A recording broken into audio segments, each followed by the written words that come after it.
Now, what we're talking about today, please? Swimming baths. I was going to say I'm drenched. Should we dive in? And straight in. Because on Sunday, I went out doing the beach trail, and there was all the kids in the fountains at Piccadilly Gardens, shoes and socks off, and just running around, and kids loving playing with water. Isn't it marvellous? Yeah, and it's sort of like, I got all our yesterdays in me, thinking in black and white, and going back to my childhood, where we used to go to Swinton Baths. My dad used to take us on, Mum and Dad took us on a Sunday. It was as black a and family white thing. days. It was black and white days, yeah. You know, where afterwards you had a beef tea and a wagon wheel. And dripping. A wagon wheel before they shrunk, you know. Yeah. They're not as big now. After swimming was that? And it was just sort of like, we just went swimming as a family. You know, it's all happy days sort of thing. Oh, fantastic. Yeah, So you thought you'd take us back to that memory. So well, yeah, so from that memory I suddenly thought, well, which is the oldest baths? So I don't know whether I'm right, but I've started looking at the Victoria baths. And from deciding to have public baths, it took 9 years to plan it and buy the site and then get it built. So it's up from, it was eventually opened in 1906, but it first thought of in 1897. Wow. And it was taken over by Manchester's first city architect, a chap called Henry Price, in 1902 to oversee the project.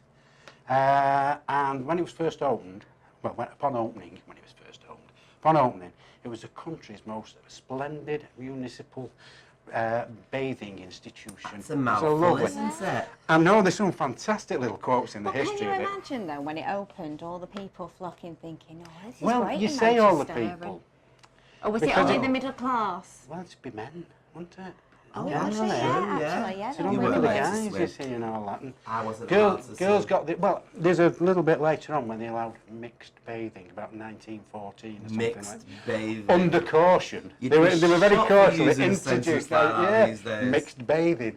And it's sort of like, but the actual building was just evidently so splendid. It overran its budget. It was £59,000 plus to have it built in 1906. Yeah, but the thing is, when it was built then, would they have thought that in 2018 it's still there today and it's splendid? How long did it close down for? They closed down in 93. Yeah. 93? Yeah. Wow. And the renovation process. Yeah, also it's an absolute splendid building. A friend of mine got married there. Yeah, and that is an incredible venue. It was recently used as well as a location for Age Before Beauty on the BBC drama. So, you know, it has got so much heritage. But it was things like, after the war years, they put, during the winter months, when obviously there was less trade, they used to put the board over the pool, and they had it for the big band dances. So they had dances in there. But then they suddenly thought, a little bit later on, well, there's the days when we're not having dances, and they got indoor bowling going on in there. Love it. So they really that was around about the 1950s. So it was the original leisure centre, really, then? Yeah, it sort of like first started of a leisure centre. Around about the 1970s, the second-class pool was built over, and that was turned into a sports hall for five-a-side football, netball, basketball, badminton, that type of thing. Wow. So it became that sort of multi stuff. And who have we got these days that's quite famous for swimming? There was one of the local lads, James Hickman.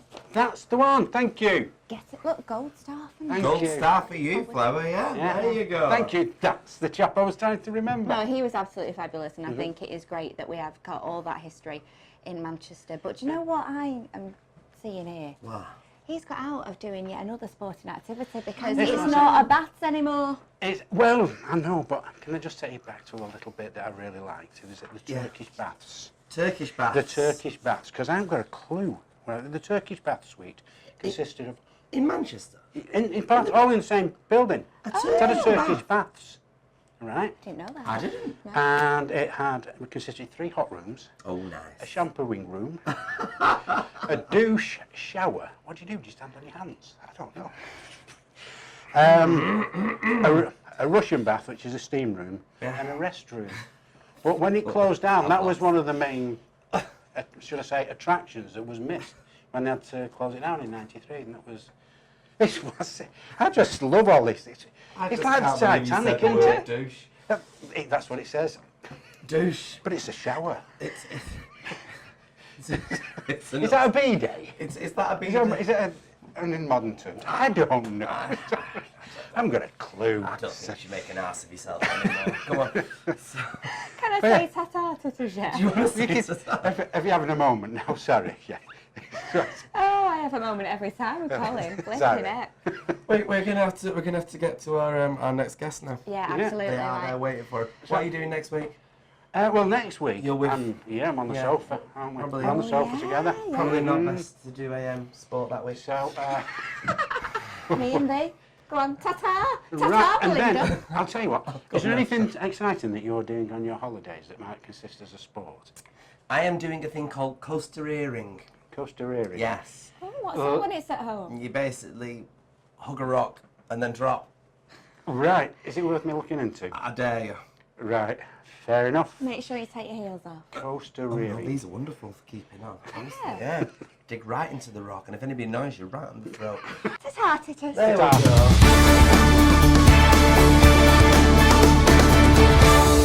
Well, this is Claire Pulteney and Polly Williams, and they're doing something very special for Cancer Research UK, aren't they, Belinda? They are indeed. Welcome. Tell us all about it. What is it you're doing?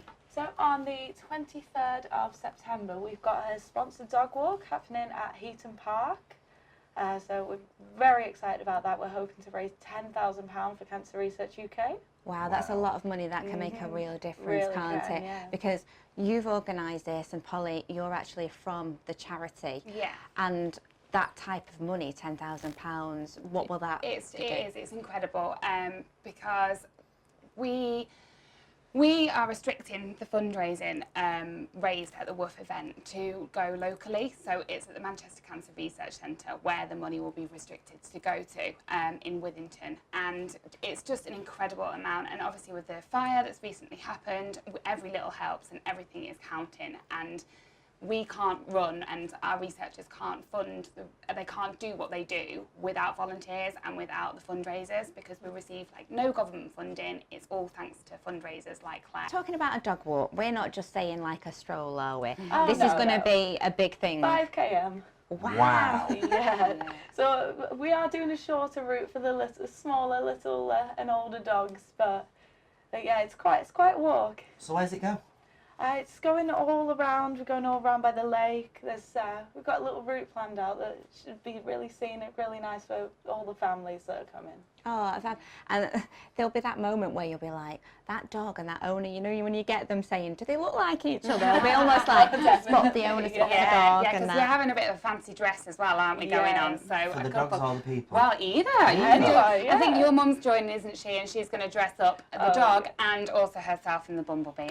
Oh, brilliant. Now with 5Ks and stuff like that and sponsored things, you usually get a medal. Have we got? Do they get anything at the end? Yeah, we've got some prizes. We've got a lot of prizes for we've got a raffle going on, a tombola, and then there's also going to be prizes for the waggiest tail and for the best dressed. Oh. Yeah, and You we've got should some turn goodie up. bags. Yeah, Because of my waggy tail. Thank you. Oh, nice. Yeah, you'll have some goodie bags as Yeah, well, there's won't you? goodie As like a bags thank as well. you. Do you want a dog yourself then, yeah? Yeah, I've got a little, she's 9 months old, a little Shih Tzu called Millie. Ah. So She'll be taking is she part, taking part? Yeah, absolutely. So what can £10,000 do to aid cancer research? Do you know what? It's just incredible. But I know sort of the smaller amounts. So just for example, so it's a free event, but we were asking for a £25 minimum donation or a sponsorship. Yeah. So that's easy. Everyone can donate 25 quid. And 25 quid will kit out one of our researchers with its lab coat, goggles, gloves, a box of gloves, and then an extra £5 on top of that, so £30 would be for dry ice to keep the cells at the right temperature so that they can test on them. And so £10,000 is just, it's out of this world. It's going to go a long way then, isn't it? Yes, yeah, Definitely, it's yeah. incredible. It really is. So hopefully we'll get the sign-ups and we'll get the sponsorship. And how do people get involved in this then? So we have a website that's woofcancermcr.eventbrite.com, or there's you can go on the Facebook, that's Woof Cancer MCR on Facebook. We've got an Instagram as well, that's also Woof Cancer MCR. So yeah, they can either sign up to do the walk, or if they've not got a dog, they can donate things. Like we're looking for items for a tombola. We need volunteers for on the day, so if anybody's available, and we need marshals and all that. But it's looking to be a great day. Fantastic. It'll be And good. so what date is it, did you say? 23rd of September. And what time? It'll be starting at 12 p.m. Oh, brilliant. Still the lunchtime can stop at a pub on the way. Exactly. I don't live that far from Heaton Park. I haven't got a dog, but I'll come down and Yeah, sit definitely down. come down. Definitely, Yeah, we've got stalls, we've got entertainment. It'll be a really good day for all the family. Yes. Well, thank you very much for coming in. Thank We'll you put for all your having us. details on the screen Yeah, definitely. now, and we'll I might put a lead on you and take you for a walk. Great idea. Okay. Thank Oh, you. I'm going to get that. Yeah. Well, that's all we have time for on this show, unfortunately. But next time, we're going to be addressing something very special. It's an issue that we thought couldn't go missed. Exactly. Now check out all our programmes on this channel, as well as the videos on our sister channel, which is Canal Street Online. Oh, and please do subscribe. It'll make us feel very, very happy. Until next time, thanks for watching. Your Manchester.